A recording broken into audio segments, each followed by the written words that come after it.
መስለኛል ለመጀመሪያ ጊዜ እንደዚህ ስንገናኝ ያ የመጀመሪያ ነው actually በጣም በርካታ ጊዜ ቀጥረኸኝ አልተሳካልኝም በተለያየ ምክንያት መሳይ በጣም ከልብ ይቅርታ ጠይቃለሁ አንተንም ሌሎችም እንደዚሁ ቀጥረውኝ ያልተገኘውባቸው ብዙ ሚዲያዎች አሉ ዘውዱም እንደዚሁ በቅርብ ጊዜ ሁላችሁንም በዚህ አጋጣሚ ይቅርታ ጠይቃለሁ ደህና ነው መሳይ እንዴት አለ ማለት ፈልጋለሁ ስለጋበዝከኝ ከልብ አመሰግናለሁ አመሰግናለሁ ትንግርቱ እንግዲህ ስለ ረዳት ፕሮፌሰር ትንግርቱ ምናልባት የአንከር ሚዲያ ታዳሚዎች መረጃው እንዲኖራቸው ነው ያንተ በሚዲያው ላይ ስላለ ብዙዎች ያቋል በተለያየ ሚዲያዎችም ወደዚህ ወደ አሜሪካ ከመምጣትን በፊት በመጣቀርባቸው ትንታኔዎች በተለያዩ ሚዲያዎች ላይ ተታወቃለ እንግዲህ ረዳት ፕሮፌሰር ትንግርቱ ምናልባት ሰፋ ያለውን ነገር አንተ ልትገልጽልን ትችላለህ መምህር የነበረ ነው ወደዚህ ወደ አሜሪካ ከመጣ በኋላ ABC በተባለ ቴሌቪዥን ላይ እንደዚሁ በዋና አዘጋጅነት እየሰራ ይገኛል ትንግርቱ በድጋሚ አመሰግናለሁ እንግዲህ ዛሬ ስንገናኝ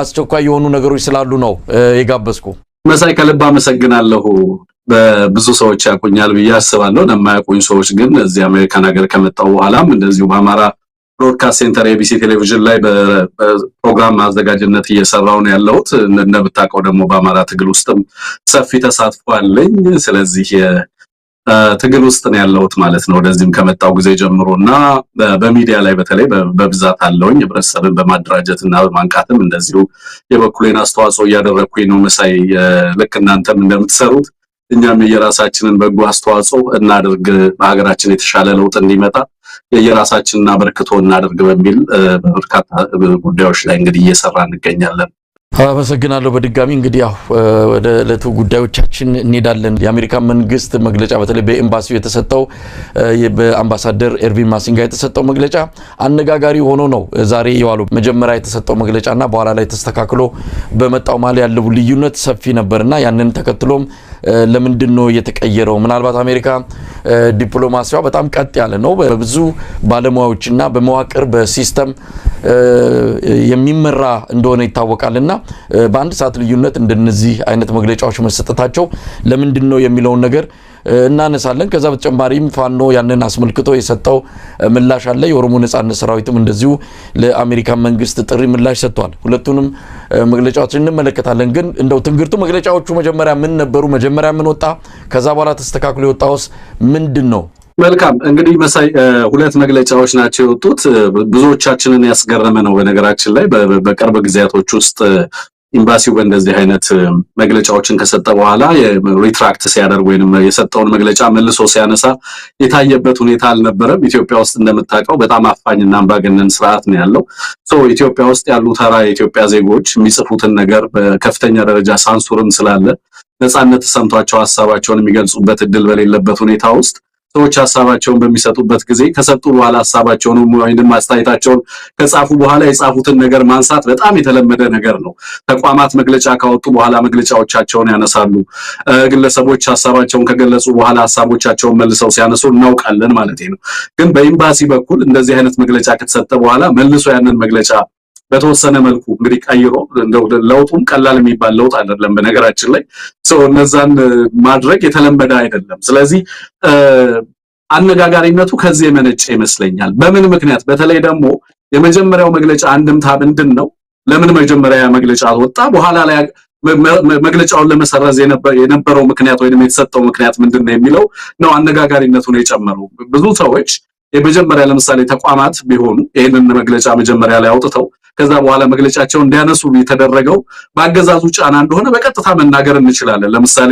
መስሪያ ቤቶች መግለጫ አውጥተው ከዚህ በፊት እንደምታስታውሰው ዩኒቨርሲቲዎች መግለጫዎቻቸውን እንዲያነሱ ሲደረግ እንደምታስታውሳለን በጣም በርካታ ጊዜ ግን ኤምባሲ እንደዚህ ሲያደርግ ያውም የአሜሪካን ኤምባሲ በቀጠናው በሀገሪቱ ጉዳዮች ላይ በጣም ከፍተኛ ሰይ ያለው በጣም ከፍተኛ ድምጽ ያለው አንዴ መግለጫ ከሰጠ በኋላ ይሄንን መግለጫ እንዲቀይር ወይንም እንዲያሻሽል አድርጎ እንዲወጣ ማድረጉ አይ ቲንክ ኤምባሲው ተጨማሪ መግለጫና ማብራሪያ ይሰጥበታል ብዬ አስባለሁ ግን ብዙዎቻችን እንድንገረም ያደረገው እሱ ነው ለምንድነው መግለጫውን መቀየር ያስፈልገው የሚለው ነገር እንድናነሳ አድርጎናል ግን መግለጫው አንድምታው ምንድነው የመጀመሪያውና ሁለተኛው መግለጫው ምንድነው ልዩነቱ የሚለው ነገር አይ ቲንክ ለሰው ማንሳት ያስፈልጋል አጠቃላይ መግለጫው ጠቃሚነትና የተሰጠበትን አውድ ራሱ ማየት ተገቢ ነው ብዬ ነው የማስበው።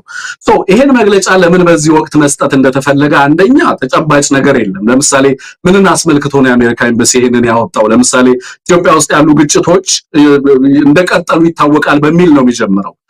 ኢትዮጵያ ውስጥ ያሉ ግጭቶች ሌላ ዓመትን እያስቆጠሩ እየሄዱ እያደረሰ ያለውን ሰብአዊ ጉዳትና በህዝብ ላይ እያደረሰ በሀገር ላይ እያደረሰ ያለውን ጉዳት ታሳቢ አድርገን ነው ይሄንን መግለጫ እንድናወጣ የገፋፋን የሚል አይነት ምክንያት ሰጥቶ ይጀምርና ግን በኋላ ላይ የሚያነሳቸው ነገሮች አሁን ሀገሪቱ ውስጥ ካሉ ተጨባጭ ሁኔታዎች ጋር በቀጥታ የሚገናኝ ነገር ሆኖ አታገኘውም። ስለዚህ በአንድም በሌላም መልኩ መግለጫው ስለ ጦርነቱ መሰጠት የተፈለገ መግለጫ እንደሆነ ትገነዘባለህ። ግን እንደዛም ሆኖ መግለጫውን አጠቃላይ ይዘቱን ስታየው የመግለጫ የተሰጠበት ሁኔታ ኢትዮጵያ ውስጥ ያለውን ሁኔታ በትክክል ኤምባሲው እንደዚህ ነው ወይ የሚገመግመው የሚለውን ነገር እንድንጠይቅ ያጭራል። ማለት በእርግጥ እንደዚህ ነው ወይ የሚረዱት? ለበርካታ ጊዜ በፋኖ የሚተዳደሩ አካባቢዎች ላይ ፍጹም ሰላም እንዳለ ነው የምናውቀው።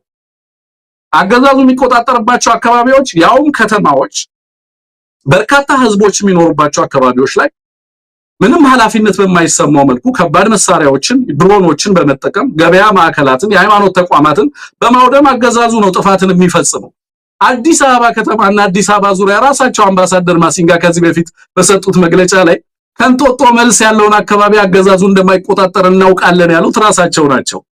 ምን ማለት ነው? አፈናው ሰዎችን በኃይል ማገት እንደዚህ አይነት እንቅስቃሴዎች ሙሉ ለሙሉ አገዛዙ በሚቆጣጠራቸው በሚላቸው አካባቢዎች ናቸው። አክቹሊ እንደዚህ አይነት የሴኩሪቲ ፌለሮች ያሉበትና በዋናነት የህዝብ ሰላምና ደህንነት እንዲናጋ የሆነባቸው ሁኔታዎች ማለት ነው። ከዚህ አንፃር እንደዚህ አይነት ኢኩቫለንሶችን ማምጣት በሁሉም ኃይሎች እንደዚህ አይነት ተግባር ውስጥ እንድትሳተፉ አድርጎ ማቅረብ በትክክል ያለውን ሁኔታ በትክክል የሚገልጽ ሆኖ አላገኘሁትም። ያላለፈውን ጥሪ ስትመለከት ለምሳሌ ለፋኖች የተደረገው ጥሪ መጀመሪያ ላይ ሪያሊስቲክ የሆነ ኦብጀክቲቭ ይዛችሁ ነው የሚል ነው። ምንድነው ሪያሊስቲክ ኦብጀክቲቭ? ለአምባሳደሩ ተጨባጭ የሆነ ዓላማን ተጨባጭ የሆኑ ግቦችን አስቀምጡልን በዝርዝር የሚል ነው። በተደጋጋሚ ፋኖች በሚያወጧቸው መግለጫዎች የአማራ ህዝብ የተጋረጠበትን የህልውና አደጋ የፍትህና የርትዕ ጥያቄዎችን በግልጽ አስቀምጠዋል። ይሄ ጦርነት በአማራ ህዝብ ላይ ባገዛዙ ኢምፖዝ የተደረገ እንጂ የአማራ ህዝብ የጀመረው ጦርነት አይደለም። መሳይ እንደምታውቀው የአማራ ህዝብ ራሱን ከጥፋት እየተከላከለ ያለ ህዝብ ነው። ራሱን ከጥቃት እየተከላከለ ያለ ህዝብ ነው። ከዚህ አንፃር ሪያሊስቲክ የሆነ የሚባለው በአምባሳደሩ ምልከታ ምን አይነት ግብ ነው? ህዝባችንን ከጥፋት መታደግ ነው ግቡ። የዚህ ህልውና ትግል ለህዝባችን ፍትህ ማምጣት፣ ህዝባችንን ከሞት ከግድያ ከመፈናቀል ከስደት መታደግ ነው። ሀገር አልባነት በህዝባችንና የህዝባችን አደጋ ሆኗል። ያንን ሀገር አልባነትና የሀገር አልባነት ስጋት መቀልበስ ነው። መዋቅራዊ ጥቃቶችን ትርክቶችን ማስተካከል ነው። እነዚህ ሁሉ ደግሞ ይሄን አደጋ የደቀነው አገዛዝ ባለበት ሁኔታ የሚሳኩ አይደሉም። ኢትዮጵያ ውስጥ እንዲኖር የምንፈልገው የሽግግር ፍትህና የሽግግር ዴሞክራሲ በዋናነት ይሄ አገዛዝ ባለበት ሊሳካ አይችልም። ለምሳሌ ኦኤልኤ ቅድም ያወጣውን መግለጫ ስታነሳልኝ ነበር። ሙሉ ለሙሉ ሰላምን አስመልክቶና አገዛዙን አስመልክቶ ያስቀመጠውን ነገር ስትመለከት ይሄን አገዛዝ ይዞ ስለ ሰላም ማውራት አይቻልም። ይሄ አገዛዝ ስለ ሰላም አወራ ማለት ዝም በሉ ልጨፍጭፋችሁ እያለ ነው ማለት ነው። አልያም ደግሞ ይሄ አገዛዝ ስለ ሰላም አወራ ማለት ለጦርነትና ፍጹም ጦርነት እስካውጅባችሁ ድረስ የመዘጋጃ ጊዜ ስጡኝ ማለት ነው። አልያም ደግሞ ለምዕራባውያን ገንዘብ እንድትሰጡኝ የግድ ሰላም የሚለውን ነገር መናገር አለብኝ እያለን ነው ማለት ነው። ከዚህ ውጭ የተለየ ትርጉም አይሰጠውም። ይሄ አገዛዝ ስለ ሰላም ሲያወራ በተግባር ምን ሲያደርግ እንደሚውል የምናየው ስለሆነ ማለት ነው። ማዳን እየተከላከለ ያለ የፋኖንና የኦሮሞ ነጻነት ሰራዊት ምላሽ በተመለከተ እንመለስበታለን። አንድ የመጀመሪያው መግለጫ ላይ የአገዛዙን የድሮን ጥቃት እርምጃ የአሜሪካ መንግስት በግልጽ ነው ያወገዘው፣ እንዲቆምም የጠየቀው። ይሄ ዛሬ ያገዛዙን መንደር አካባቢ ያለውን ጎራ በጣም ሲያናድ ሲያበሳጭ የዋለ ጉዳይ ነው። እንዴት አሜሪካ በዚህ ደረጃ በአብይ አህመድ አገዛዝ ላይ እንዲህ አይነት ክስ ይዛ ትመጣለችም በሚል ማስተካከያ እንድታረግ በዚህም በግራ በቀኝም ከፍተኛውን ተቃውሞ ሲያሰሙ ነው ያሉት። ምናልባት ለምን እንደተቀየረ ግልጽ የሆነ ነገር ባንሰማም መገመት እንችላለን ወይ? አሜሪካን በመታከል ሀገር ለምሳሌ ሰሞኑን አንድ የኢትዮጵያ አምባሳደር ያፎ ለምታ ይሁን ወይም ያቋም ጉዳዩን ባልታወቀ መልኩ ፓኪስታንን የሚወቅስ ለህንድ ድጋፍ የሚሰጥ ቃለ መጠይቅ ሰጥተው ነበር። በዛ ደረጃ አምባሳደሩ የግላቸው አስተያየት ይሁን የኢትዮጵያ መንግስት ወይም የአብይ አህመድ አገዛዝ አቋም ይሁን በግልጽ ባልሆነበት መልኩ ያንን ቃለ መጠይቅ ሰጥተዋል። አምባሳደር ማሲንጋ ይህን መግለጫ የሰጡት ከግላቸው ተነስቶ እንዳልሆነ የግላቸው አቋም እንዳልሆነ ይታወቃል። በውጭ ጉዳይ ሚኒስቴር ደረጃ የተያዘ አቋም ነው። ይህንን አቋም በአንድ ሰዓት ውስጥ ተለውጦ ይሄ አንቀጽ በተለይም የኢትዮጵያ መንግስት የሚወቀስበት አንቀጽ እንዲወጣ የተደረገበት ምክንያት ምን ሊሆን ይችላል? ነው ትንግርቱ ብዙዎቻችንን የሚያስደነግጠን ነገር በነገራችን ላይ እሱ ነው። ሁለት ምክንያት ነው ሊሆን የሚችለው አይደለም። ተገማቹ ምክንያት ሁለት ነው። አንደኛው ምክንያት ወይ መግለጫው ስህተት ነው። ሁለተኛው ምክንያት በኤክስተርናል ጫና ወይንም ደግሞ አምባሳደሩ ላይ በመጣ ተጨማሪ ጫና ወይንም የውጭ ጫና በኢትዮጵያ መንግስት የደረሰ ጫና እና ለዛ ሸብረክ ብለዋል ማለት ነው አምባሳደሩ ወይስ የአሜሪካ የውጭ ጉዳይ መስሪያ ቤት? ምክንያቱም አምባሳደሩ በግላቸው የሚያደርጉት ነገር የለም። የተቋም ስራ ነው የሚሰሩት፣ የግላቸው አይደለም። ልክ ነው። እሳቸው የሚያወጡት ማንኛውም ነገር የአሜሪካ መንግስትን ሪፕሬዘንት የሚያደርግ ነው። የመንግስቱ አቋም ተደርጎ ሊወሰድ የሚችል ነው። ምንም ጥያቄ የለውም። መሳይ ግን እናስቀምጠል የምንችለው ሁለት ምክንያት ነው። ሶስተኛው ምክንያት አካውንታችን ተጠለፈ የሚል ነው ከሆነ ማለት ነው። ከዛ ውጪ ሌላ ምክንያት ልንሰጠው አንችልም። የመጀመሪያውን ምክንያቱን እንውሰድ። የመጀመሪያው ምክንያት የተሳሳተ ነው። የመጀመሪያ ላይ የወጣው መግለጫ ይሄ አገዛዝ በራሱ ህዝብ ላይ የሚያደርሰውን የድሮን ጥቃት በአስቸኳይ እንዲያቆም የሚል መግለጫ ነው። ይሄ የአምባሳደሩ እና የአሜሪካ መንግስት ብቻ ሳይሆን በርካታ የሰብአዊ መብት ተቋማት አስቀድመው በተደጋጋሚ የኢትዮጵያ ሰብአዊ መብት ኮሚሽንን ጭምር ያረጋገጣቸው በርካታ ሪፖርቶች ወጥተዋል መሳይ። ስለዚህ አምባሳደሩም ሆነ ኤምባሲው ይሄንን በደንብ ጀስቲፋይ ሊያደርግ ይችላል። ለምሳሌ መንግስት ጫና ቢመጣበት ካገዛዙ የመጣ ጫና ቢመጣ እነዚህ ኤቪደንሶች በመስጠት እንደዚህ አይነት መረጃዎች ስላሉ በአስቸኳይ እንድታቆሙት ብለው ሊገልጹ የሚችሉበት እድል አላቸው ማለት ነው። ሁለተኛ የሚወክሉት መንግስትና ሀገር ከዚህ በፊት በእንደዚህ አይነት ሁኔታ የሚታወቅ አይደለም። የሚወክሉት መንግስት አንዌቨሪንግ የሆነ አቋም ያለው በሚያወጣቸው መግለጫዎች ሙሉ ኃላፊነትን የሚወስድ ለሚቀርቡበት ትችቶች ምላሽ በመስጠት የሚታወቅ ተጨማሪ ማብራሪያ ቢያስፈልግ ማብራሪያዎችን በመስጠት አቅም ያለው ድፍረቱ ያለው ይሄ አቅም ያለው ነው መሰለኝ። ይሄ ፕሮቴክሽን ያለው ይሄ አቅም ያለው አካል እንደዚህ አይነት መግለጫዎችን ካወጣ በኋላ መግለጫውን መልሶ ሪቨርስ አድርጎ ሪትራክት አድርጎ ሌላ ጀነሪክ የሆነ ሁኔታውን በጥቅል ማያሳይ ስፔሲፊካሊ ያለውን ሁኔታ በትክክል ማያሳይ መጀመሪያ የተነገረውን ነገር በአንድም በሌላ መልኩ አገዛዙ ላይ በቀጥታ ትችት ያቀረበውን ሐሳብ እውነትም የሆነ የኢትዮጵያን ሕዝብ ተጨባጭ ስጋት ያጋሩበትን መግለጫ ቀይረው ሌላ ሁሉንም ኃይሎች በአንድ ጊዜ የሚያጭቅ አይነት ስቴትመንት ነው ኢሹ ያደረጉት። ይሄ ስቴትመንት ምን ማለት ነው?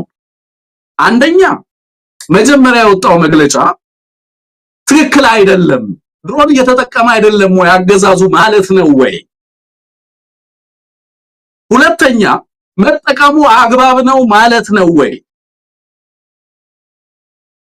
ለምን ተነሳ ያ መግለጫ? ስለዚህ ተጨማሪ ማብራሪያ ይሰጡበታል ብዬ ተስፋ አደርጋለሁ።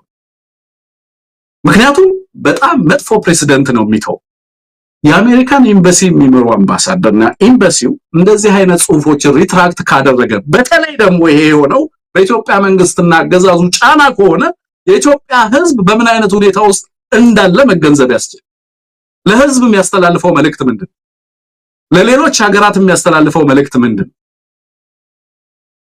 ህዝቡ ይሄንን አገዛዝ ለዲሞክራሲ፣ ለፍትህ እና ለተሻለ ስርዓት፣ ለእኩልነት የሚደረገውን ትግል የሚያደርገው የኢትዮጵያ ህዝብ ያለምንም ጥበቃ በከባድ ወታደራዊ አፈና ውስጥ ያለ ህዝብ እሳቸው ይሄንን ስቴትመንት ከቀየሩ ኤምባሲው ይሄንን ስቴትመንት ከቀየረ በአፈናና በጫና ከሆነ አፈና አይኖርባቸውም ግልጽ ነው፣ ግን ደግሞ በጫና ከሆነ ሌላ ትርጉም ይሰጣል። ለኢትዮጵያ ህዝብ የሚሰጠው ትርጉም ሌሎች ኃይሎችም በዚህ ቢበረታቱ ስለዚህ አሜሪካ መንግስት የሚያወጣቸውን መግለጫዎች ኒጎሽብል ነው ብለን እንድናስብ እንገደዳለን ማለት ነው። ምናልባት ትንግርቱ የአሁን የአብይ አህመድ አገዛዝ ያለበት ቁመና እንግዲህ አሜሪካውያን ምስራቅ አፍሪካ ላይ ትርምስ እንዲፈጠር ከቁጥጥር ውጪ እንዲወጣ አይፈልጉም። አብይም ባይደግፉትም እንኳን ለጊዜው ኢትዮጵያ ውስጥ ካሉት ኃይሎች አንፃር እንደው ለተወሰነ ቀናትም ቢሆን መረጋጋትን ይዞ ሊቀጥል ይችላል ብለው አሁን መደናበር ውስጥ ያለ አገዛዝ ነው። ብዙ ነገር ከጁ እየወጣ ነው። ትንሽ ነገር ያስደነግጧል። እነሱም ባለፈው የገመቱት አለ ለዜጎቻቸው ያስተላለፉት መልእክት ላይ። ስለዚህ ይህንን አገዛዝ እንዲህ አይነት ዱላ፣ እንዲህ አይነት ወቀሳ፣ እንዲህ አይነት ክስ የምናመጣበት ከሆነ ድንገት ሸብረክ ይላል። ያ ደግሞ ሳንዘጋጅ ያ ነገር ከሆነ ጣጣው ለኛም ጭምር ነው ብለው እንደው በዛች ጊዜ ላይ ይህንን ከአብይ አህመድም አገዛዝ ያው ተቃውሞ እንደሚመጣባቸው እንገምታለን። ያ ተጨምሮ ይህንን መግለጫ አስበውታል፣ ቀይሮ ደግሞ በዚህ መልኩ አምጥተውታል ብሎስ መገመት አይቻልም? ወይል እንግዲህ በዋናነት የሚወስነው ኢትዮጵያ ውስጥ ያለውን ለውጥ የኢትዮጵያ ሕዝብ ፍላጎት ነው። የኢትዮጵያ ሕዝብ የሚፈልገው ነው የሚሆን። ይሄ አገዛዝ የሚፈልገው አይደለም እንዲሆን የሚፈልገው፣ ወይንም ሌሎች ኃይሎች የሚፈልጉት አይደለም ኢትዮጵያ ላይ የሚሆነው። ለኢትዮጵያ ሕዝብ ምግብ ሊሆንለት አይችልም ይሄ አገዛዝ። ለኢትዮጵያ ሕዝብ ሰላም ሊያመጣለት አልቻለም ይሄ አገዛዝ። ስለዚህ የሕዝቡ ፍላጎት እኛ ፈለግነውም አልፈለግነውም ዛሬም ሆነ ነገ ለውጥን ከፈለገ ኢትዮጵያ ሕዝብ ያንን ለውጥ ማሳካት የሚችልበት እድል አለ ማለት ነው። ስለዚህ እነሱ ስቴትመንት ኢሹ ስላደረጉና ስላላደረጉ አይደለም፣ እንደውም በዋናነት ለሕዝብ ለዲሞክራሲና ለተሻለ ሰላም በአገሪቷ እንዲመጣ ያላቸውን ስትራቴጂክ ኢንትረስት በዛው ሊጠበቅ ስለሚችል በቀጠናው ላይ ከዚህ የኢትዮጵያ ሰላም የአሜሪካ ፍላጎት እንደሆነ አውቃለሁ። በቀጠናው ላይ ያለው የኢትዮጵያ ሰላም ማለት ምን ያህል ስትራቴጂክ ጥቅም እንዳለው ጂኦፖለቲካሊ ሁላችንም የምንገነዘበው ነው። ግን እነሱ ይሄንን ስቴትመንት ስላወጡና ስላላወጡ በአገዛዙ ላይ የሚደርስ የተለየ ጫና አለ ብሎ ማሰብ ትክክል ነው ብዬ አላስብም። ግን በተለየ መልኩ መሳይ ምንድነው እንዳልከው እንደዚህ አይነት መግለጫዎች መጀመሪያ ላይ በተለይ ያወጡት መግለጫ በህዝብ ላይ እየደረሰ ያለውን ሁኔታ በቀጥታ ኮንፍሮንት ማድረግ መፈለጋቸው፣ ያለውን ሁኔታ መግለጽ መፈለጋቸው፣ በተጨባጭም ለኢትዮጵያ ህዝብ ያላቸውን አሜሪካዎች ለሰብአዊ መብት ያላቸውን ለሰብአዊ መብት ጥበቃ ከዚህ በፊት ምናውቅበትን እናውቃለን። እንግዲህ በዚህ ፕሪንሲፕልድ ናቸው። ለሰብአዊ መብት ጥበቃ ያላቸውን አቋም እናውቃለን ከዚህ በፊትም።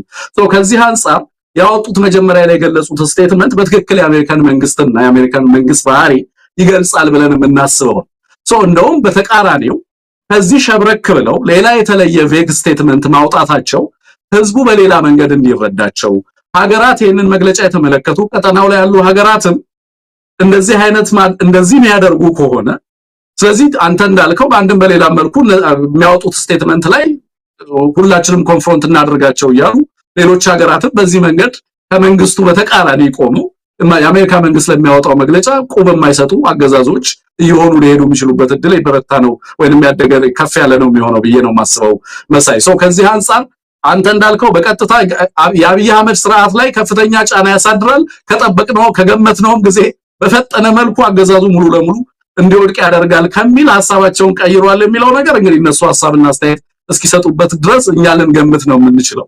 እኔ በዛ ምክንያት ነው የሚለውን ለመቀበል እቸገራለሁ። እኔ መግለጫውን ከማውጣቱ በላይ ከባዱ መግለጫውን መቀየሩ ነው ብዬ ነው ማም።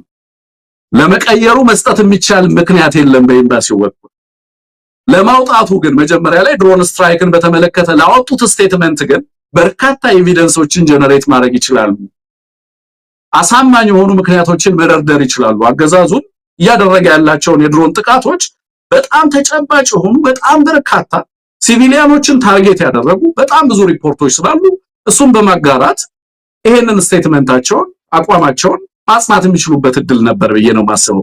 አሁን ያደረጉት ነገር ትግርቱ ይሄ የአሜሪካ መግለጫ በርግጥ የአሜሪካ አቋምን በራሱ ከመግለጫውም ተረተናል። የፋኖን ትግል እንዴት እንደተረዱት የአማራ ህዝብ ትግል ያው የተጨበጠ አቋም ይዛችሁኑ ብለውም ሲገልጹ ምናልባት እስካሁን የሚደረገውንም ትግል እውቅና አልሰጡም ወይ? በዚህ ደረጃ የአማራ ህዝብ ዋጋ እየከፈለ እያየን እኮ ነው። የሚመላለሱት ወደ ትግራይ ነው። የሌሎች የአውሮፓ አምባሳደሮችም በአማራ ህዝብ ላይ የደረሰውን ነገር ይህን ያህል ትኩረት እንዳልሰጡ ባለፉት 2 ዓመታት አይተናል። ሚዲያዎችም ጭምር ትግራይ ካለው የአማራ ህዝብ ከሚደርስበት አንፃር ስንመለከት አንዳንድ ጊዜ ማወዳደር በርግጥ ከባድ ቢሆንም በዚህ ደረጃ ትኩረት መንፈግ ግን የጤና አይደለም ብለው የዚህ የምዕራብ ሀገራትን አቋም የሚወክሱ የአማራ ተወላጆችም ሌሎች ኢትዮጵያውያኖችም አሉ። ሆነም ቀረም ግን ፋኖም ኦላም መልስ ሰጥተዋል። መልሶቹን እንዴት አየ? ፋኖ በዚህ ደረጃ ዲፕሎማሲ ላይ በጣም ደካማ ነው። ከአውደ ውጊያና ከዚህ ከወታደራዊ እንቅስቃሴው ባሻገር እነ አሜሪካንን ጨምሮ ትርጉም ያለው ለውጥ ማምጣት የሚችሉ ሀገራት ላይ ብዙም ዲፕሎማሲ መስራት አልቻለም ፋኖ። አሁን ግን ዛሬ የወሰደው እርምጃ በጣም የሚደነቅ ነው። አንደኛ ስለምን እንደሚታገል በግልጽ በሚገባቸው ቋንቋ ማስተላለፉ ሁለተኛ ደግሞ ቅድመ ሁኔታ ያለው ወደፊት የሆነ ነገር እንኳን ቢኖር ቅድመ ሁኔታዎቹ ምን እንደሆነ በግልጽ ያስቀመጠበት በመሆኑ ፋኖ በፖለቲካም የተሻለ አቅም እንዳለው ያሳየበት መግለጫ ነው ተብሏል። እንዴት አየው? የኦላም ተመሳሳይ ነው። የኦሮሞ ነጻነት ሰራዊትም ቀደም ሲል አንተም በዝርዝር አስቀምጠዋል። ከአብይ አህመድ ጋር የሚደረግ የሰላም ድርድር ከንቱ ልፋት ነው። ሰውየው ሰላምን የሚረዳበት መንገድ ሌላ ነው። ለሱ ሰላም ማለት በኃይል ሰዎችን በፍርሃት ቆፈን ውስጥ አስቀምጦ ጸጥ ማሰኘት ነው ለሱ ሰላም።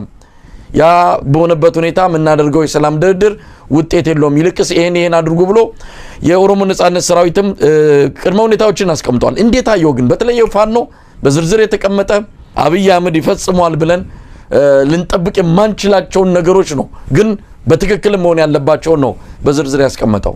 በነገራችን ላይ ግፍ እየደረሰበት የአማራ ህዝብ እንደ ጨቋይ ነበር ትርክቱ ሲነገር የነበረው ትርክት።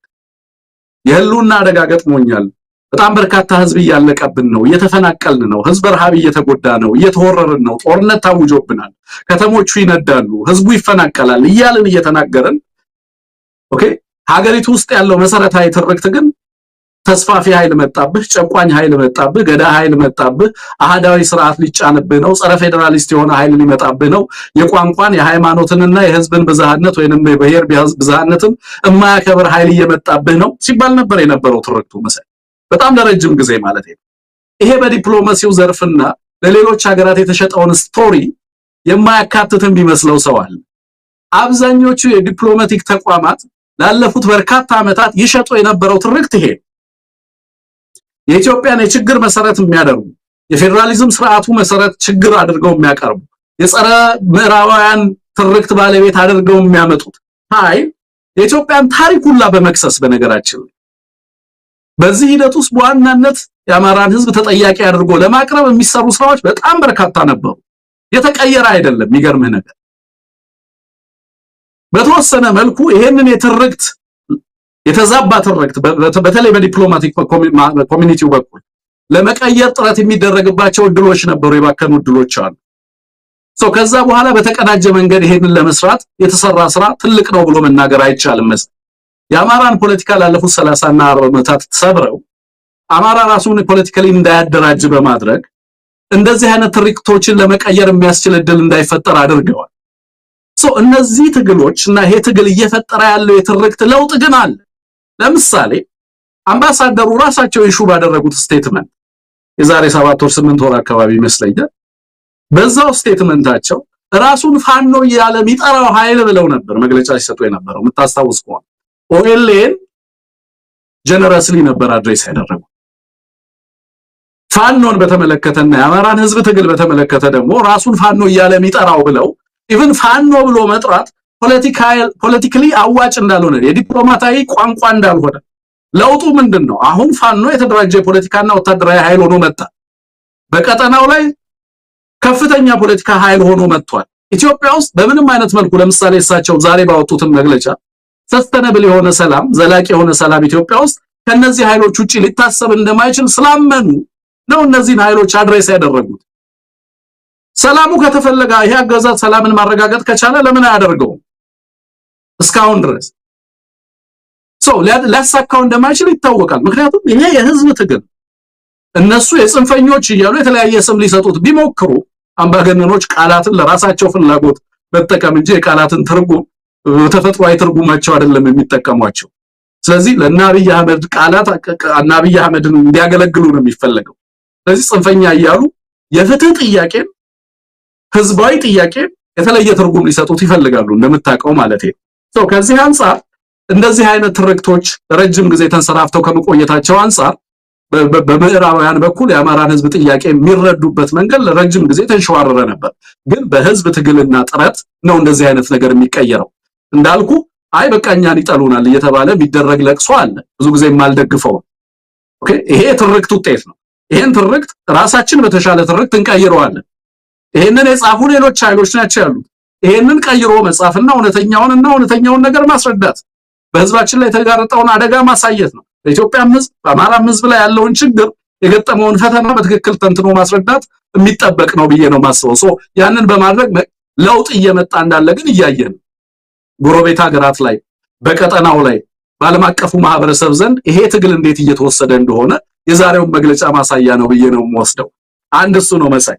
ሌላኛው ፋኖ የሰጠውን ምላሽ በተመለከተ ሌላኛው የትርክት ስህተት ብዬ የማስበው ፋኖዎች ከዚህ በፊት ፖለቲካሊ ስማርት አይደሉም የሚባል ነገር አለ። ስለዚህ ፋኖችን እንደ ሚሊታንት መቁጠር ወታደራዊ ኃይል አድርጎ ብቻ ማሰብና በውስጣቸው ከመተኮስ ውጪ ፖለቲካን የማይከውኑ ከመተኮስ ውጪ ዲፕሎማሲ ማያስጨንቃቸው አድርጎ መውሰድ አለ። ይሄም ያገዛዙ ትርክት ሰለባ የሆኑ ሰዎች የሚያንጸባርቁት ለረጅም ጊዜ ማለት ኢንፋክት አማራውን ራሱ ጎድቶታል። በነገራችን ላይ ለምሳሌ መሪ የለንም የሚል አስተሳሰብ፣ ምሁራን የሉንም፣ የአማራ ምሁራን እንደዚህ ናቸው የሚል አስተሳሰብ፣ አማራ እኮ ፖለቲካ የለውም የሚል አስተሳሰብ፣ ስትራቴጂካሊ ምዕራባውያን ይጠሉናል፣ እንደዚህ አይነት አስተሳሰቦች በፍጹም የአማራን ህዝብ ሪያሊቲ ከግንዛቤ ውስጥ ያስገቡ አይደሉም። አሁን ያለው የፋኖ ትግል በነገራችን ላይ እኔ እንኳን የማውቃቸው ጓደኞቼ ስትራቴጂስቶች ናቸው፣ ፖሊሲ አድቫይዘሮች ናቸው፣ ልሂቃን ናቸው። የዩኒቨርሲቲ ስራዎቻቸውን ትተው የገቡ አውቃለሁ። ከውጭ ሀገር ሄደው ፋኖን የተቀላቀሉ ሳይንቲስቶች አውቃለሁ፣ ምሁራን አውቃለሁ። ፖለቲካን በሚገባ ቢተነትኑ ጂኦፖለቲክስን በሚገባ የሚረዱ ኃይሎች ናቸው ማለት ነው። ግን የመጣንበትን ሂደት ተመልከተው መሳይ በሁለት ዓመት ውስጥ ከዲስኦርጋናይዝድ የህዝብ አመጽ ወደ ተደራጀ ኦርጋናይዝድ የፖለቲካና ወታደራዊ ተቋም መምጣት ቀላል ሂደት አይደለም። ሌሎች 15 16 17 ዓመት ወስዶባቸዋል። ድርጅት ማቋቋም ቀላል አይደለም። ያውም ለበርካታ ዓመታት ትርክት ሲሰራበት ፕሮቪንሻሊዝም እንዲስፋፋ ሲደረግበት የነበረ ሰው ራሱን እንደ አማራ እንዳይቆጥር አንዳንዴ እንዲክድ ምሁራኖቹ አማራ የለም እያሉ እንዲጽፉ ራሱም ልሂቁ ራሱን እንዲክድ ሲደረግ የነበረበት ሁኔታ ነበር የነበረው። ከዛ ባሻገር አነስ ሲል ደግሞ ራሱን በአካባቢያዊነት እንዲጠራ የሜዲቫል ፖለቲካ ሰለባ እንዲሆን ህዝባችን የመካከለኛው ዘመን ፖለቲካ ሰለባ እንዲሆን ራሱን በአማራነት የገጠመውን ፈተና በአማራነት እንዳይቀለብስ እንዳይደራጅ ሲደረግ የነበረው ትርክት ቀላል አልነበረም ማለት ነው። እሱ ታልፎ አሁን ወጥ የሆነ የፖለቲካ አደረጃጀት ይዘን የመጣንበት ወታደራዊ አደረጃጀት ይዞ የመጣበት ሁኔታ ነው ያለ የአማራ ህዝብ። እኔ በታሪኩ ትልቅ ከፍተኛ አቺቭመንት እንደሆነ ነው የምገልጸው። ባለፈውም በዛ መንገድ ነው ያስቀመጥኩት። የአሁኑን ፈጣን ምላሽ ምንድነው ለየት ያደርገው ካልከኝ አሁን አማራ የሚናገርለት ድርጅትን ማቋቋም ስለቻለ ወታደራዊ ተቋም አቋቁመናል። አሁን ትንግርቱ አይደለም መጥቶ ይሄንን የሚናገርልን ይልቃል ወር ሰንበዲ ወይንም ሌሎች ሰዎችን ወይ አማራ አድቮኬቶች፣ ፖለቲከኞች፣ የማህበራዊ አንቂዎች ምናምን አይደሉም አሁን መጥተው የሚናገሩት። ይሄንን ህዝብ ተመለከተ ይሄም ህዝብ ፍላጎቱን የሚናገርበት ህዝቡንም የሚያስተባብርና የህዝቡን ፍላጎት የሚናገርለት ተቋም ፈጥረናል። ስለዚህ ይሄ ተቋም ከዚህ በኋላ ምላሽ እንደሚሰጥ እንጠብቃለን ማለት ነው። በምንፈልገው ፍጥነት ምላሽ ይሰጣል። ኦኬ። ስለዚህ ዛሬ ይሄ መግለጫ ወጣ። እያንዳንዱ አማራ ፋኖ የሚሰጠውን መግለጫ ይጠብቅ ነበር። ስለዚህ መግለጫውን በፍጥነት መስጠት ችሏል ማለት ነው። የመግለጫውን ይዘት ስትመለከት ደግሞ ከዚህ በፊት ይሰጡ የነበሩ መግለጫ አይነቶች ነበሩ። ለምን ወጥነት ያለው አደረጃጀት መፍጠር ስላልተቻለ በርካታ ኃይሎች የየግል ፍላጎታቸውን ወይንም የየአካባቢ ፍላጎታቸውን በአንድም በሌላ መልኩ በገባቸው ልክ ትግሉን እና ለትግሉ ፍላጎት ምላሽ የሚሰጡበት መግለጫ የሚሰጡበት ሂደት ነበር። የመግለጫዎቹ ብዛትም ብዙ ነበር በጣም። ምክንያቱም ሴንትራላይዝድ ይሆን አልነበረም ኮማንዱ። እንደምታውቀው ጦርነት ያለ ሴንትራላይዝድ ኮማንድ ሊመራ አይችልም። በተለይ ደግሞ በጦርነት ወቅት የሚደረግ ኮሙኒኬሽን። ከዚህ አንፃር አሁን ላይ የመጣው መግለጫ በትክክል ህዝቡን የሚመጥን በትክክል የተጋረጠበትን አደጋ የሚመጥን። በነገራችን ላይ መሳይ ይሄንንም መግለጫ ተንተርሰው ይሄን መግለጫ ይዘው የአማራ ፋኖን በተለይ ብሔራዊ ኃይሉን ለማጥቃት የሚሰለፉ ኃይሎች እንዳሉ አውቃለሁ። ግን መግለጫ ያነሳቸው 8 መሰረታዊ ነጥቦችና ከመሰረታዊ ነጥቦቹ በፊት ላይ ያስቀመጧቸው በተለይ ደግሞ ኢትዮጵያ ውስጥ ያለውን ዘላቂ ሰላም አስመልክተው ያስቀመጡት ክሪቲካል ነጥብ መታየት አለበት። ያ ክሪቲካል ነጥብ ኦኤልኤ ካወጣው ጋር ተመሳሳይነት አለ። ተናበዋል አልችልም፣ ግን ያገዛዙን ባህሪ በተመለከተ ግልጽ የሆነ እንትን እንዳለ ትረዳለህ። ምንድነው የሚለው መግለጫው? ኢትዮጵያ ውስጥ ዘላቂ ሰላምን እና የተሻለ ስርዓት ኢትዮጵያ ውስጥ እንዲኖር ህዝባችንም የገጠመውን ፈተና በተለይ የህልውና አደጋውን ለመቀልበስ የሚያስችለን የተሻለ ፖለቲካል ፍሬምወርክ ሲኖር ነው ወይንም ደግሞ የፖለቲካ መዋቅር የትራንዚሽናል ፖለቲካል መዋቅር ሲኖር ነው። የሽግግር ፖለቲካዊ መዋቅር በሌለበት ሁኔታ ዘላቂ ሰላም ሊመጣ አይችልም ብሎ ነው የሚነሳው መግለጫው። ምን ማለት ነው? ይሄ አገዛዝና የዚህ አገዛዝ መዋቅር ባለበት ሁኔታ ትርክቱ፣ ህጉ፣ መዋቅራዊ ጥቃቱ ይሄ ሁሉ ነገር ባለበት ሁኔታ ጦርነትንና ቫዮለንስን ብቻ በየለቱ ፕሮዲዩስ የሚያደርግ አገዛዝ ባለበት ሁኔታ ኢትዮጵያ ዘላቂ ሰላምን ማረጋገጥ የሚቻልበት ሁኔታ የለም።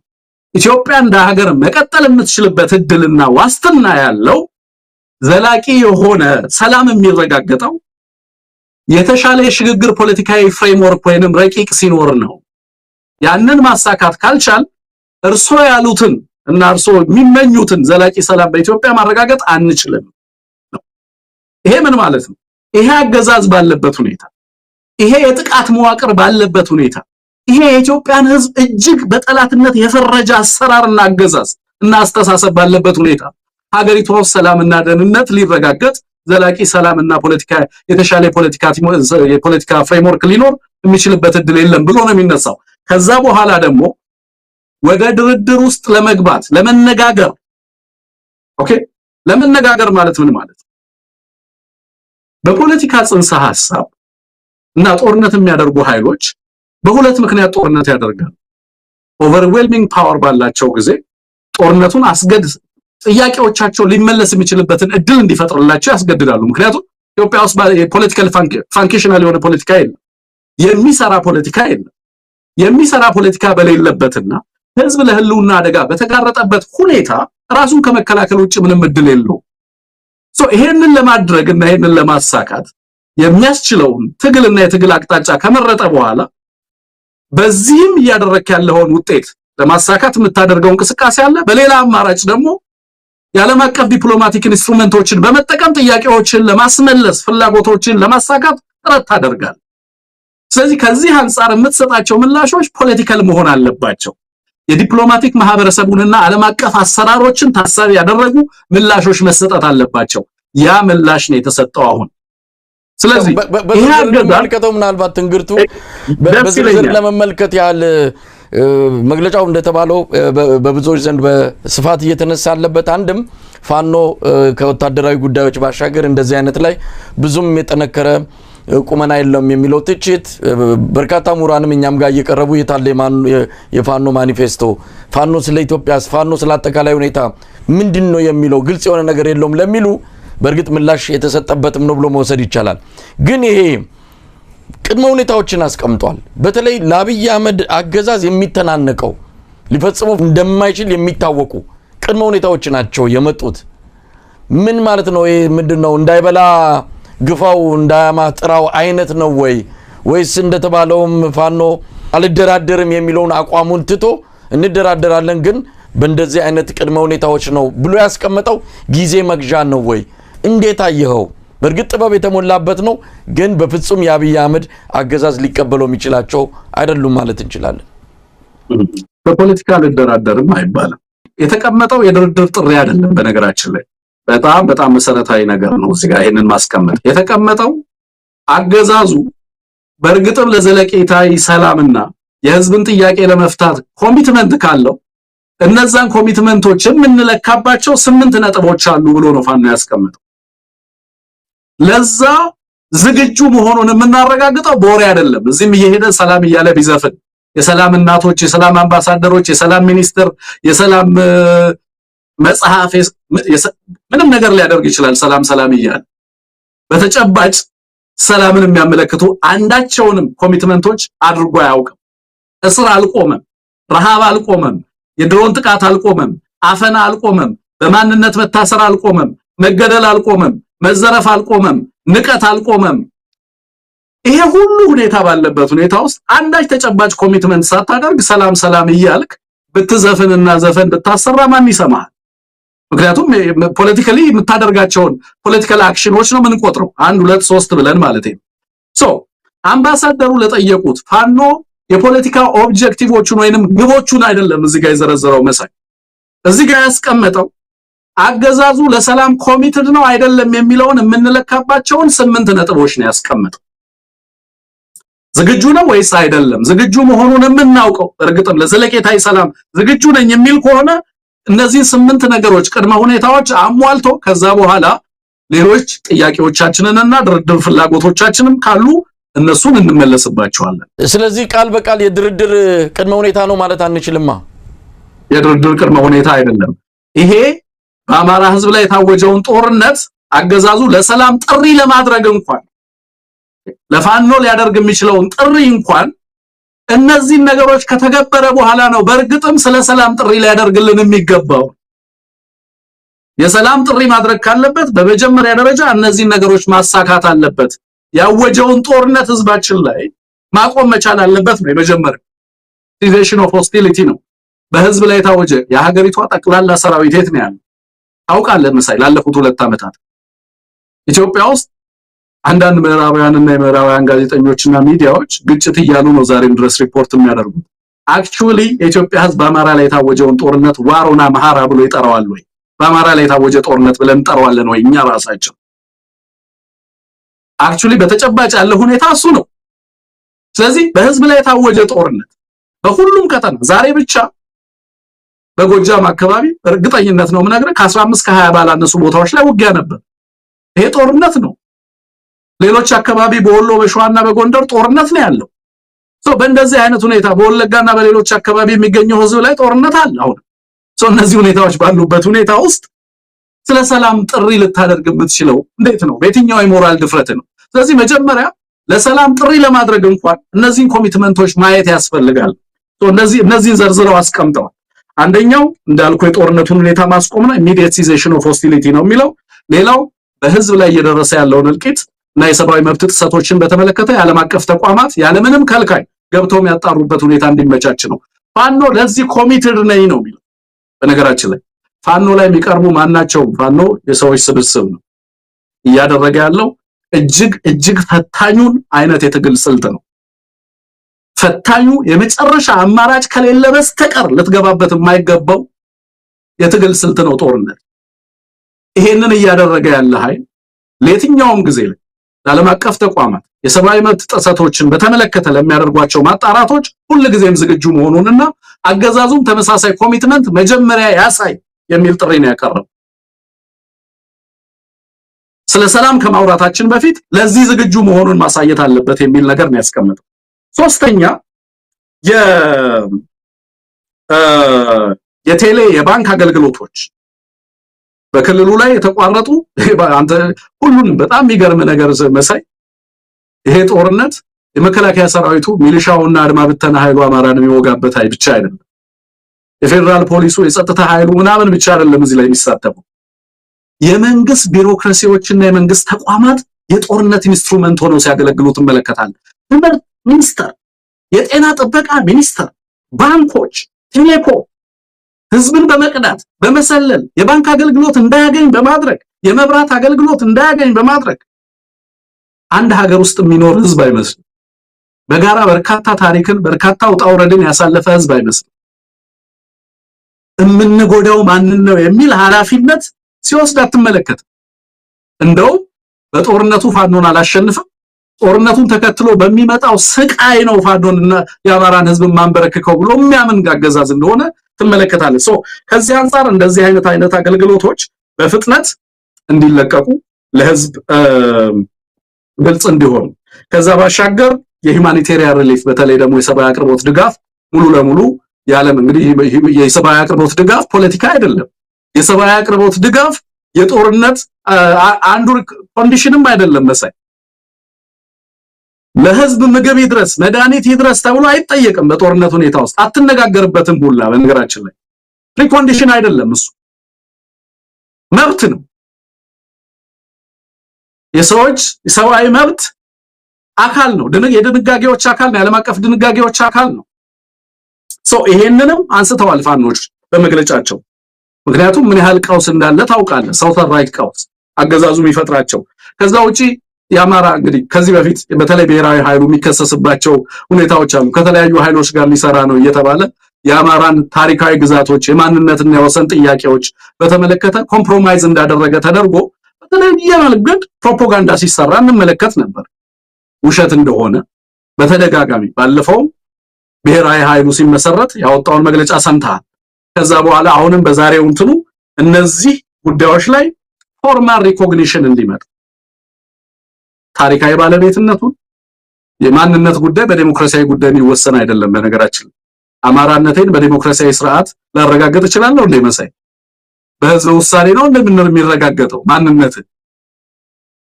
ሰዎች አማራ ነን ያሉት አይ በህገ መንግስቱ በኩል ሄዳችሁ ይወሰንላችኋል ማንነታችሁ ሊባሉ ይችላሉ እንዴ? እሱን በተመለከተ ግልጽ የሆነ አቋም አስቀምጧል ማለቴ ነው በመግለጫቸው። ከዛ ውጪ በአማራ ህዝብ ላይ የደረሰ ሁለቱንም ነው ያነሱት። በጦርነቱ እየደረሰ ያለውንም እልቂት ዲኬድ ሎንግ የሆነውንም ጄኖሳይድ ለረጅም ጊዜ ለበርካታ አስርት ዓመታት በህዝብ ላይ ሲደርስ የነበረውንም እልቂት ታሳቢ ያደረገ በስሙ እንዲጠራ በህዝብ ላይ እየደረሰ ያለው እልቂት ፕሬዝዳንት ትራምፕ ሰሞኑን በነጭ ደቡብ አፍሪካውያን ላይ የደረሰውን ጉዳይ ጄኖሳይድ ነው ሲሉ ጠርተውታል። ብዙዎች ይሄ በጣም ሃርሽ ቋንቋ ነው ሲሏቸው ነበር። ግን በአማራ ህዝብ ላይ እየደረሰ ያለውንም ነገር በተመለከተ በጣም በርካታ ጥናቶች የሌመርት ኢንስቲትዩትን ጨምሮ በርካታ ተቋማት በህዝቡ ላይ እየደረሰ ያለውን ነገር በዚህ ስም ጠርተውታል። በህዝብ ላይ እየደረሰ ያለውን እልቂት ማለት ነው። ኦፊሻሊ በዚህ ስም እንዲጠራ በህዝብ ላይ እየደረሰ ያለውንም በዛ ልክ ሪኮግናይዝ እንዲደረግ ከዛ ውጪ ለሰብአዊ መብቶች እና ለህዝብ ጥበቃ እንዲደረግ በተለያየ ቦታ ላይ ለሚኖር የአማራ ህዝብ አፈናው እስሩ በየቦታው ቀጥሏል። ከፖሊስ ጋር በተቋማት ጋር ያላቸው ግንኙነት የአማራ ባለሀብት፣ ነጋዴ፣ ሰው፣ ግለሰብ ከፖሊስ ጋር ከትራፊክ ጋር ባላቸው ግንኙነት ሁላ ሳይቀር በየዕለቱ ኢንስቲትዩሽናል ዲስክሪሚኔሽንን ኤክስፒሪየንስ ያደርጋሉ። መሳይ በየዕለቱ ተቋማዊ መገለልን እጅግ አዝናለሁ። ይሄንን ስል በእውነቴን ነው ማለት በሀገር ውስጥ ባይተዋርነት እንዲሰማ አገልግሎት የፈለጉ ሰዎች ተቋማት ውስጥ ሲሄዱ በማንነታቸው የሚደርስባቸው ስድብና ዘልፊያ ጥበቃ እንዲደረግ ለህዝባችን በያለበት ቦታ በሄደበት ቦታ እነዚህን መሰረታዊ ነገሮች እነዚህን ኮሚትመንቶች ካየን ኦኬ ከዚህ በኋላ ለሰላም የሚደረግ ጥሪን በተመለከተ የክልሉንም ጉዳይ አንስተዋል። በነገራችን ላይ ሙሉ ለሙሉ ዊዝድሮ አድርጎ ወጥቶ የብልጽግናና የአማራ ባዕዴን እየተባለ የሚጠራው መዋቅር ሙሉ ለሙሉ መፋቅ አለበት። ምክንያቱም ሌጂስሌሽን አጥቷል። በመሳሪያ አማራን ህዝብ ላይ ያስተዳድር አይችልም። ስለዚህ ይሄንንም እነዚህን ኮሚትመንቶች ካየን በኋላ ከዛ በኋላ ስለ ፖለቲካዊ ውይይት ልናነሳ እንችላለን የሚል ጠንካራ መግለጫ ነው ያወጡት።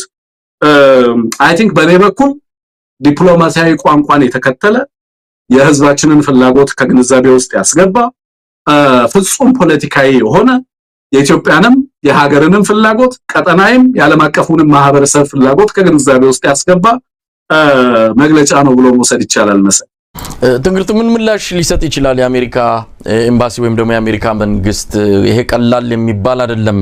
በፋኖ በኩል እንዲህ አይነት ጥልቀት ያለው ብዙ ነገሮችን ያገናዘበና ያሳየ የአማራ ህዝብን ስቃይ በደንብ ያመላከተ ፍላጎቱንም ነገ ከነገ ወዲያ የሚፈልገውንም በደንብ ያሳየ ዝርዝር መግለጫ ነውና ምን መልስ ይኖራል ብለ ተጠብቃለ? እንግዲህ የኦሮሞ ነጻነት ሰራዊትን በተመሳሳይ ነው። የአብይ አህመድ አገዛዝ ለሰላም ቁርጠኛ አይደለም፣ አጭበርባሪ ነው። እናንተን እሱ ላይ ተጽዕኖ አድርጉ፣ ለፍርድ የሚቀርቡ ባለስልጣናት አሉ፣ ሰላማዊ ዜጎችን ህፃናትን ጭምር የሚጨፈጭፉ ወታደሩም ሆነ የሲቪል አመራሮች አሉ፣ እነሱ ለፍርድ እንዲቀርቡ ያድርጉ፣ እንደ እውነት እንድንወስዳችሁ ከምር እንድንወስዳችሁ እናንተም ለሰላም እኛ ላይ ጥሪ እንዳደረጋችሁ አገዛዙ ላይ ይሄንን እርምጃ ውሰዱ ሲልም የኦሮሞ ነጻነት ሰራዊት አቋሙን ግልጽ አድርጓል። ከፋኖ ጋር ተመሳሳይ ነው። ምን መልስ እንጠብቃለን ከአሜሪካ? የፋኖን መግለጫ በተመለከተ ኦኤል ያወጣውን መግለጫ ተመልክቼዋለሁ እና መግለጫው አንዌቨሪንግ የሆነ አቋም ነው። ኦኤል አይ ቲንክ ለሌሎቹ ለፋኖም ሆነ ለሌሎቹ ኃይሎች አገዛዙን በተመለከተ ተጨባጭ ልምድ ያለው ድርጅት ይመስለኛል። ታንዛኒያ ድረስ ሄዶ አገዛዙ ማን እንደሆነ በትክክል ተገንዝቦታል። ያገዛዙ ፍላጎት ሰላም አይደለም። መሳይ ታንዛኒያ ሄደው ዳሬ ሰላም ላይ ለኦኤልኤ ዴሊጌሽን ምን ይሏቸው እንደነበረ ኦኤልኤዎች መግለጫ አውጥተዋል። አማራን ተባብረን እንውጋ ነበር የሚሉን እንዲህ አይነት የሰላም አማራጭ አለ ወይ እኮ ብለው ኦኤልኤ ማለት እንደዚህ አይነት አገዛዝ ነው። ታንዛኒያ ድረስ ሄዶ አማራን በጋራ እንውጋ የሚል አገዛዝ እንዴት የሀገሪቱ ውስጥ ፖለቲካዊና ሰላማዊ ሽግግር እንዲኖር ያስችላል ብለህ ታስባለህ? በተጨባጭ አይተነው ተገናኝተን ተነጋግረን ከዚህ ድርጅት ልምድ ወስደናል። ይሄ ድርጅት ስለ ሰላም ሲያወራ ስለ ኦርዌሊያን ሰላም ነው የሚያወራው። ስለ ሰላም ሲያወራ እንዴት አድርጌ ላታላችሁ፣ እንዴት አድርጌ ላጥፋችሁ፣ እንዴት አድርጌ ገንዘብ ልቀበላችሁ እያለ ነው እንጂ ኮሚትድ አይደለም። የሰላም ኮሚትመንት የለውም ብሎ መግለጫ አውጥቶ ተመልክቻለሁ ዛሬም ማለት ነው። እንደው ማድረግ ያለባችሁ ብሎ ሳንክሽን እና እርምጃ እንዲወሰድ አገዛዙ ላይ፣ ጀነራሎቹ ላይ፣ አመራሩ ላይ ይሄን በማድረግ ተባበሩን ይልቅ የሚል ነገር ነው ያነሳው ማለት ነው። የፋኖን በተመለከተ የፋኖ መግለጫ ለመጀመሪያ ጊዜ ስለሆነ እንደዚህ አይነት ስቴትመንት የሰጠው በርግጥ ከዚህ በፊትም ግን ኦርጋናይዝድ የሆነ ወጥነት ያለው ኮማንድ ሴንትራል ኮማንድ ካቋቋሙ በኋላ ወጥነት ያለው ድርጅትና አደረጃጀት ይዘው ከመጡ በኋላ እንዲህ አይነት መግለጫ ሲሰጡ የመጀመሪያቸው ነው። ይሄ መግለጫ ግን እንግዲህ አምባሳደሩ ሪያሊስቲክ ኦብጀክቲቭ ወይንም ደግሞ ተጨባጭ ግብ ይዛችሁ ነው ተጨባጭ የመደራደሪያ ሐሳቦችን ወይንም ደግሞ ቅድመ ሁኔታዎችን አስቀምጡ ያሉትን ያሟላል ያሟላም እንግዲህ እሳቸው ናቸው የሚያውቁ። ሪያሊስቲክ ሲሉ እሳቸው ምን ማለታቸው ነው? ይሄ ለአማራ ህዝብ የህልውና ጉዳይ እነዚህ ጥያቄ እዚህ ጋር የተቀመጡት ነጥቦች እነዚህ ነገሮች ካልሆኑ እነዚህ ነገሮች ማሳካት ካልተቻለ በምንም አይነት መልኩ ስለ ሰላም ማውራትና ስለ ዘላቂ ሰላም መነጋገር የሚቻልበት እድል የለም ነው። አክቲቭሊ ጦርነት እየተካሄደ ስለ ሰላም ልናወራ አንችልም። ስለ ንግግር ማውራት አይቻልም። ስለ ሽግግር ፍትህ ልናወራ አንችልም። ስለ ስርዓት ሽግግር ልናወራ አንችልም መሳይ በዚህ ምክንያት እነዚህ ነገሮች ለአማራ ሪያሊስቲክ ኦብጀክቲቭ ናቸው። ፕራግማቲክ ፖለቲካል አክሽን የሚፈልጉ ጥያቄዎች ናቸው፣ ቅድመ ሁኔታዎች ናቸው። በሺዎች የሚቆጠሩ በየማጎሪያ ቦታው ያሉ ሴቶች፣ እናቶች፣ ሐኪሞች፣ መምህራን፣ የሃይማኖት አባቶች፣ ህፃናት፣ ወጣቶች ማን አስታወሳቸው? ማን ስለነሱ አነሳ? መሳይ አንድ ቀን የተፈታ ሰው ሰምተህ ታውቃለህ? በዋስትና እንኳን የለም። እነዚህ ሁኔታዎች ባሉበት ሁኔታ ውስጥ ጦርነቱ እየተካሄደ የከባድ መሳሪያ ዝግጅቱ፣ የድሮን ዝግጅቱ፣ የመሳሪያ ልመናው፣ የገንዘብ ልመናው እየተካሄደ ባለበት ሁኔታ ወታደር አፈናና ወታደር ስልጠና እየተካሄደ ለተጨማሪ ጦርነት እየተካሄደ ባለበት ሁኔታ የተጨባጭ የሆነ አክሽን የለም በአገዛዙ በኩል። ይሄ ያገዛዙን ትክክለኛ ባህሪ የሚያሳይ ነው። በእነሱ በኩል የተነሳው ግን ኦብጀክቲቭ ሪያሊስቲክ ኦብጀክቲቭ ተጨባጭ የፖለቲካ ትኩሳቱን የምንለካበት አገዛዙ የሚወስዳቸውን አክሽኖች አይቶ ቀጣይ ሁኔታዎችን ለመነጋገር የሚያስችል እድል ይፈጥራል አይፈጥርም የሚለውን ለማየት የምንለካበት ነው ብሎ ነው ያስቀመጠው።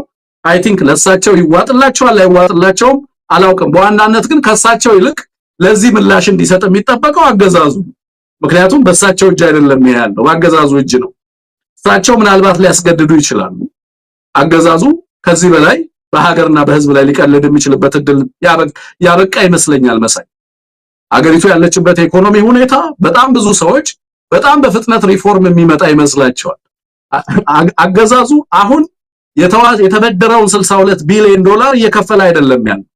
ዴፕት ሪስትራክቸሪንግ ብሎ ይሸጋገርልኝ ባለበት ወቅት ነው ያለ ነው። መክፈል ሲጀምር ሀገሪቱ ምን ልትሆን እንደምትችል መገመት ይችላል። በጦርነቱ ምክንያት የፖሊሲ ክራይ ውስጥ ገባ። በፖሊሲ ክራዩ ምክንያት የኢትዮጵያ ህዝብ ላይ መከራውን ጫነው። የመብራት፣ የውሃ፣ የምግብ ሊቆጣጠረው የማይችለው መከራና ስቃይ ውስጥ ህዝቡ እንዲገባ አደረገው። ዛሬ ላይ ደሞዝ ማሻሻያ ቢያደርግ መሳይ በሳምንቱ መልሶ ያንን ደሞዝ የሚከፍልበት እድል የለውም። በእንደዚህ አይነት አጣብቂኝ ውስጥ ያለ አገዛዝ ይሄንን ከመመለስ ውጪ እነዚህን ከማድረግ ውጪ ምን አማራጭ ይኖረዋል ብለህ ታስባለህ? አስገዳጅ ሁኔታ ውስጥ እንጂ መርጦ የገባበት ሁኔታ ውስጥ እኮ አይደለም ያለው።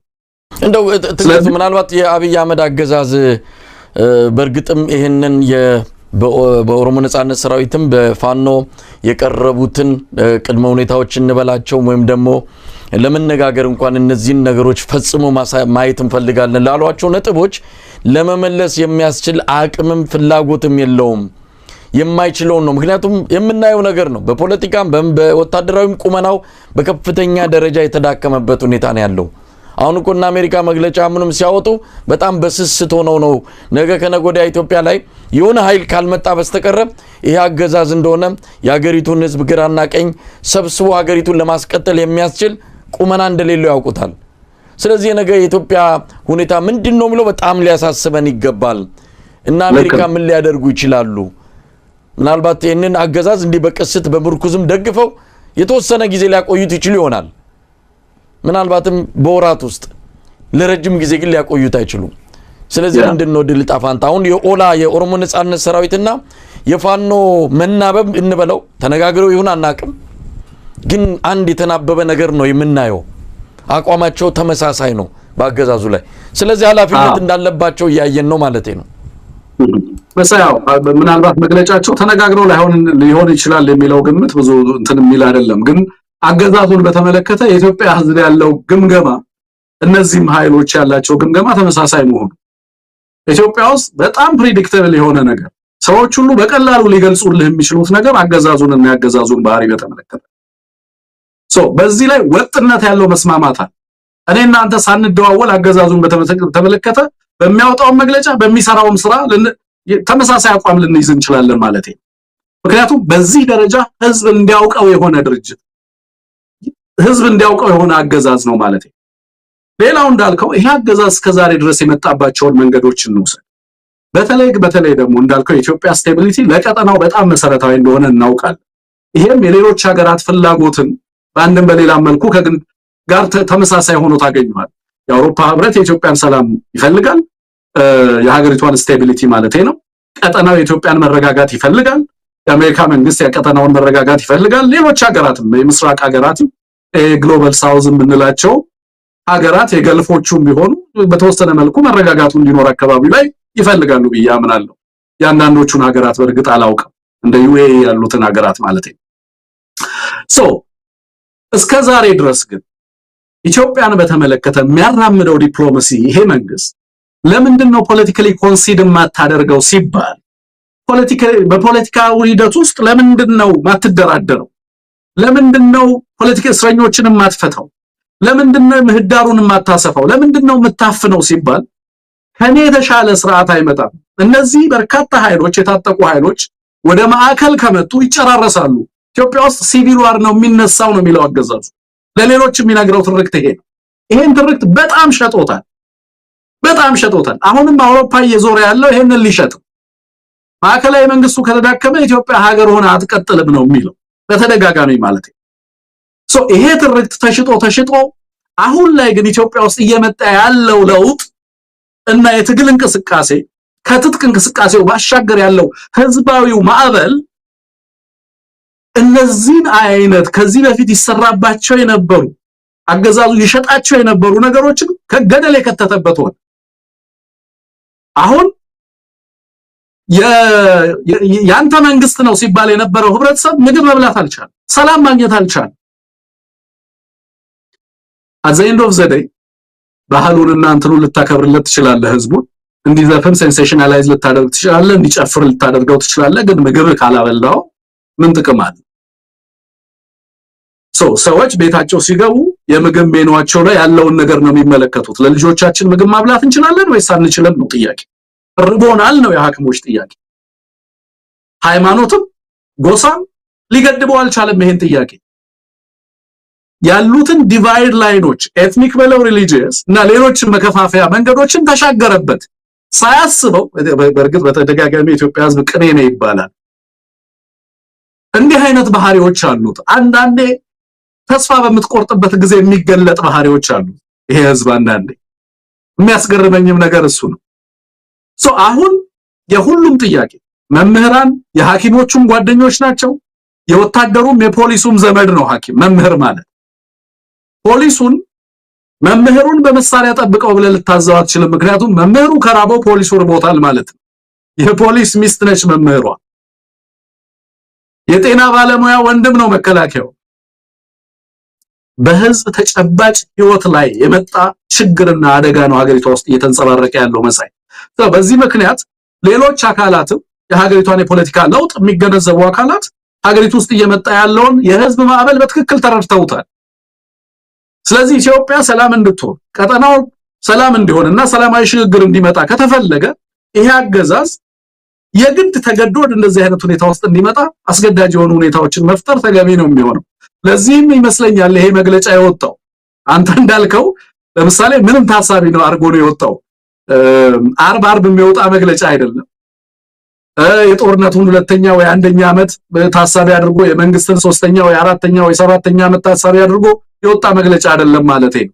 የሀገሪቷን የፖለቲካ ቀውስና ሁኔታ በትክክል ከተገነዘበ ከዛ ጋርም ተያይዞ በእነዚህ ኃይሎች ምላሽ እንዲሰጥ ተጠብቋል ማለት ነው።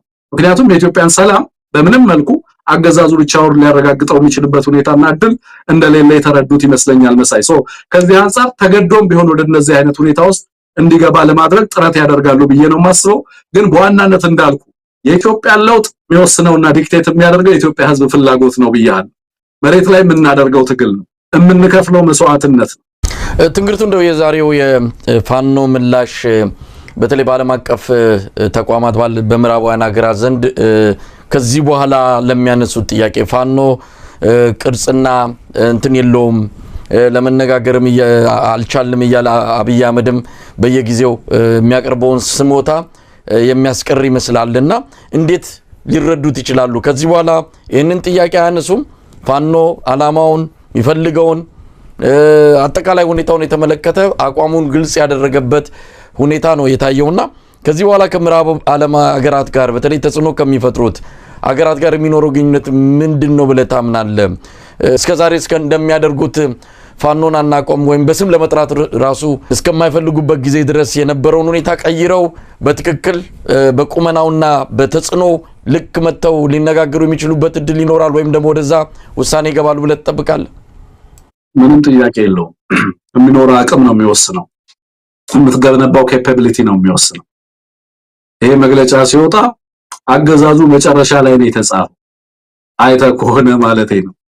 በዚህ መግለጫ ላይ በዋናነት አድሬስ ሊደረጉ የተፈለጉት እባካችሁ የሀገሪቷ ሁኔታ እንደዚህ ስለሆነ ፋኖችም ኦኤልኤም ሌሎች ኃይሎችም የናንተ ኮሚትመንት ያስፈልጋል ጥሪው እየመጣ ያለው።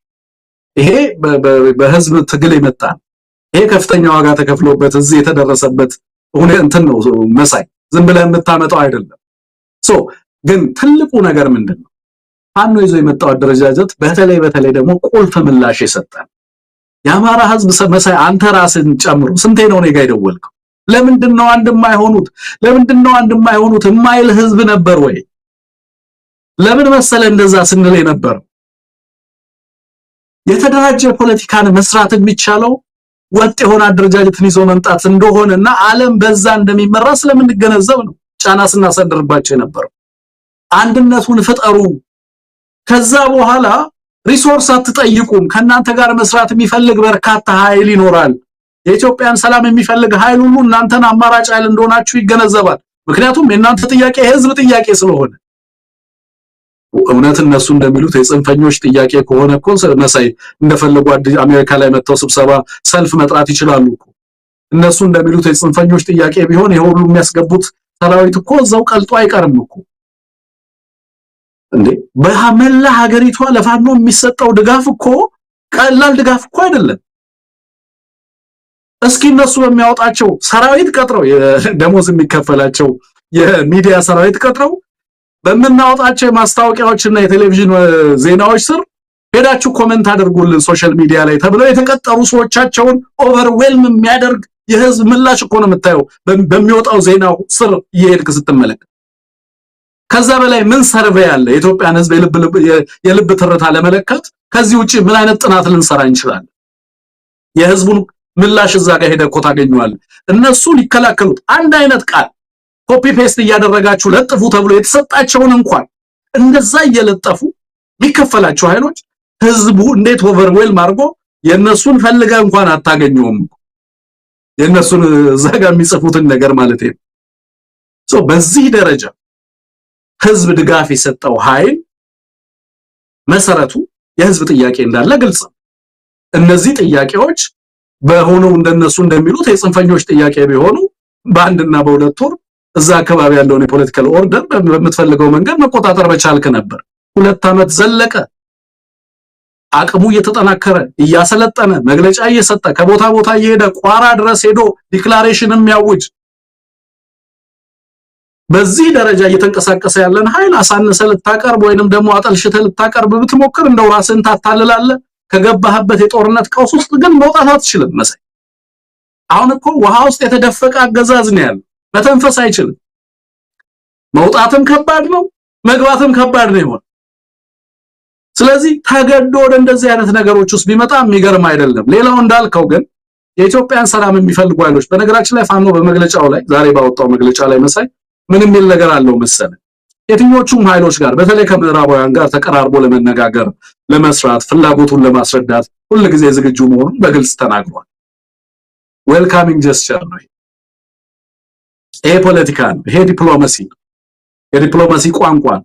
ለኔ የፖለቲካ እድገት ይሄ ነው። ሽግግር ማለት ይሄ ደግሞ የተረጋገጠው ለምንድን ነው? በድርጅት ስለመጣ። ለምሳሌ ከድርጅቱ ጋር ተያይዘው እንደው ኢንተርቪው አድርገኝ ቢሆን ደስ ይለኝ ነበረ። እንዴት ኮሌክቲቭ ሊደርሺፕ ይዘው መጥተው አንድ መሪ እንዴት አልመረጡም እያለ ሰው ሊያጠለጥል ሲሞክር አገዛዙ አልተመቸውም እንደዚህ ሆኖ መምጣቱ። ምክንያቱም ለመበተን አመች አይደለም። ይሄ በቀላሉ ለመበተን የነበራቸውን ፕላን ሁሉ ነው ገደል የከተተባቸው። ጥቅሙን ግን የምታየው ዛሬ በሚሰጡት ምላሽ ነው። ለዲፕሎማቲክ ማህበረሰቡ በሚሰጡት ምላሽ ነው። እንደዚህ ሆነው በመምጣታቸው ደቂቃ አልፈጀባቸው። ቆይኛ ጋር ፕሩቭ ይደረግ የኛ ተሰብስቦ ምናምን እስክናየው ድረስ 6 ቀን ስጡን፣ እናንተ ጋር ደግሞ እንደዚህ እስኪሆን 7 ቀን ስጡን፣ ውጭ ሀገር ሌሎች ሰዎች ኮሜንት እንዲያደርጉበት የሚባል ነገር የለም። ሴንትራል ኮማንዶ አለ፣ ስራ አስፈጻሚ ይገመግመዋል። ከዛ በኋላ ለዓለም አቀፉ ማህበረሰብ ለሀገር ውስጥ እና ለህዝብ ለደጋፊዎች የሚደረገውን መግለጫ በቀላሉ መግለጫ እንሰጣለን ማለት ለኔ ትልቅ ፖለቲካል ተርኖቨር ነው። ስለዚህ የድርጅት መፈጠር ለውጥ ነው መሳይ። ይሄ ደግሞ በዓለም አቀፍ ማህበረሰብና ከተለያዩ ሀገራት ጋር የምትሰራቸውን ስራዎች በእርግጠኝነት ያሳልጥልሃል። ከዚህ በኋላ ከማን ጋር ነው የምንነጋገረው የሚሉ ኃይሎች አይኖሩም ማለት ነው። የምትነጋገረው ኃይል አለ፣ ድርጅት አለ፣ ተቋም ተመስርቷል። ያ ተቋም የአማራ ህዝብ ተቋም ነው። በትግል የወለደው ተቋም። እኔ እንዲህ አይነት ህዝብ ገጥሞኝ ያውቅም መሳይ። ድርጅት ለማቋቋም የሚዋጋ ህዝብ ለሌላው እኮ በነፃ ይፈቀዳል ድርጅት። የአማራን ድርጅት ማዋለድ ግን ምን ያህል ከባድ እንደነበር አፈናው፣ ሴራው፣ ዲሰፕሽኑ፣ ድምጾች እየተቀዱ በስልክ የሚደረጉ ውይይቶች ምን ያህል አዳጋች እንደነበሩ ታውቃለህ መሳይና እነዛ ሁሉ ሂደቶች ታልፈው ነው እንደዚህ አይነት ተቋማት የተመሰረቱት። እሱ ደግሞ ያለውን የፖለቲካ ውጤት ዲፕሎማሲያዊ ውጤት አይ ቲንክ እያየን ያለ ነው ብዬ ነው የማስበው። ስለዚህ እሱ በአንድም በሌላ መልኩ የኢትዮጵያን ሰላምና ቀጠናው ላይ የሚኖረውን ዘለቄታዊ ጂኦፖለቲካል ስቴቢሊቲ የሚያስቡ ኃይሎች ሁሉ የፋኖን ኦቨርዌልሚንግ ኃይል ሳይድ ላይ ሊያደርጉት አይችሉም። ይሄ ትልቅ ሲግኒፊካንት የፖለቲካ ውጤት፣ የዲፕሎማሲ ውጤት፣ ወታደራዊ ውጤት ተደርጎ ሊቆጠር ይችላል ብዬ አስባለሁ መሳይ። በጣም አመሰግናለሁ። ትንግርቱ ገብረ ጻዲቅ የአማራ የኤቢሲ ቴሌቪዥን አዘጋጅ